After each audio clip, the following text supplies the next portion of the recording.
Bienvenue sur Azimut. Ici, nous parlons orientation. Retrouvez tous nos contenus et nos outils pour les parents sur azimut-orientation.com. Bonne écoute.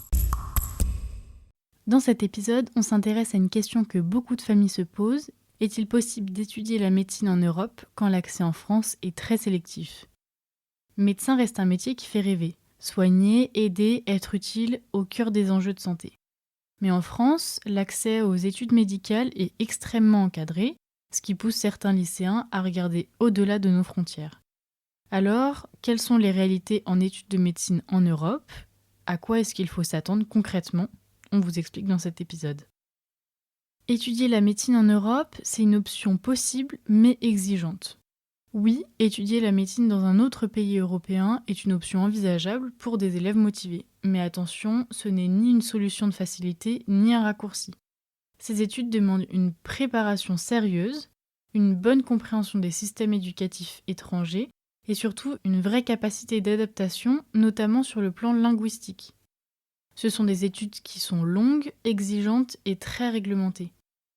Dans l'Union européenne et l'espace économique européen, les études de médecine reposent sur des standards communs.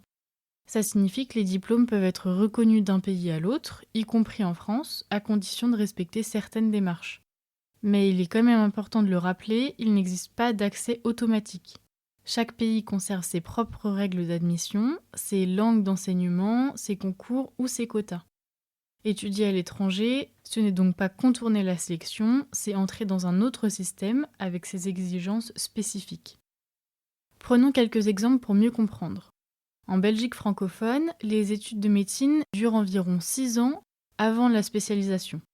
L'accès se fait par un concours national avec un nombre de places limité, notamment pour les étudiants non résidents. En Allemagne, les cursus sont enseignés en allemand et durent également au moins 6 ans. La sélection repose sur plusieurs critères comme les quotas du baccalauréat ou le temps d'attente via une plateforme nationale. En Hongrie, certaines universités proposent une formation entièrement en anglais. Ces programmes sont payants et l'administration passe souvent par un examen d'entrée, parfois complété par un entretien. En Italie, les études durent aussi 6 ans, avec un concours national pour certaines universités, comme l'IMAT. Certaines formations sont particulièrement dispensées en anglais. En Espagne, le fonctionnement est assez proche, 6 années d'études, puis une spécialisation. L'admission dépend des résultats scolaires et parfois d'épreuves spécifiques. Là encore, certains cursus sont particulièrement en anglais. Enfin, dans plusieurs pays en Europe de l'Est, comme la Pologne, la République tchèque ou la Roumanie, il existe des programmes en anglais ou bilingues. Les frais peuvent être plus accessibles et certaines universités proposent des précours pour renforcer les bases scientifiques ou linguistiques. Alors qu'est-ce que ça implique concrètement pour les étudiants ? S'engager dans des études de médecine en Europe suppose avant tout une excellente maîtrise de la langue d'enseignement. Selon le pays, les cours seront en anglais ou dans la langue locale, avec très souvent un niveau minimum requis, équivalent au B2, attesté par un test officiel. La sélection reste également très présente.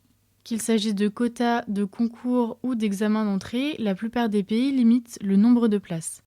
Étudier à l'étranger ne signifie donc pas éviter la sélection, mais s'y préparer autrement. La durée des études est aussi un élément essentiel à anticiper. Le cursus de base dure généralement au moins 6 ans, auxquels s'ajoutent plusieurs années de spécialisation. C'est un engagement sur le long terme qui demande motivation, persévérance et stabilité personnelle. Ensuite, il faut prendre en compte la question du coût. Certains pays proposent des frais de scolarité très faibles dans des universités publiques, tandis que d'autres formations, notamment en anglais, peuvent représenter un investissement financier important. À cela s'ajoutent bien sûr les frais de vie sur place. Une des questions principales est de savoir si on peut exercer en France après des études à l'étranger. Eh bien la réponse est oui, sous certaines conditions. Les diplômes obtenus dans l'Union européenne peuvent être reconnus en France, à condition de respecter les démarches de validation auprès des autorités compétentes. Les directives européennes facilitent ces démarches, mais il peut rester des étapes administratives à franchir, notamment pour s'inscrire à l'ordre des médecins. Là encore, il est essentiel de bien se renseigner en amont. Pour vous, parents, 3 points sont essentiels. D'abord, il faut se renseigner le plus tôt possible. Les calendriers d'inscription, les tests linguistiques et les examens d'entrée varient fortement d'un pays à l'autre. Ensuite, anticiper la question de la langue. Renforcer l'anglais ou commencer l'apprentissage de l'allemand ou de l'espagnol peut faire une vraie différence dans la réussite du projet. Enfin, comparer les systèmes. Certains pays proposent des formations en anglais, d'autres privilégient la langue locale avec des examens spécifiques. Chaque option a ses avantages et ses inconvénients. En résumé, étudier la médecine en Europe, c'est possible, mais ça demande une vraie stratégie. Il est essentiel de bien comprendre les systèmes éducatifs, d'anticiper les exigences linguistiques et financières, et de construire un projet cohérent avec les objectifs professionnels du jeune. Les informations partagées dans cet épisode s'appuient sur les ressources d'Euroguidance France, référence en matière de mobilité et d'études en Europe.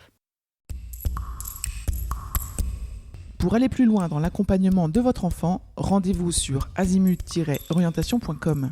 Tous nos contenus y sont classés par thématique et vous pourrez consulter notre calendrier, notre annuaire d'experts et vous inscrire à la newsletter pour ne rien louper. Merci pour votre fidélité. À bientôt.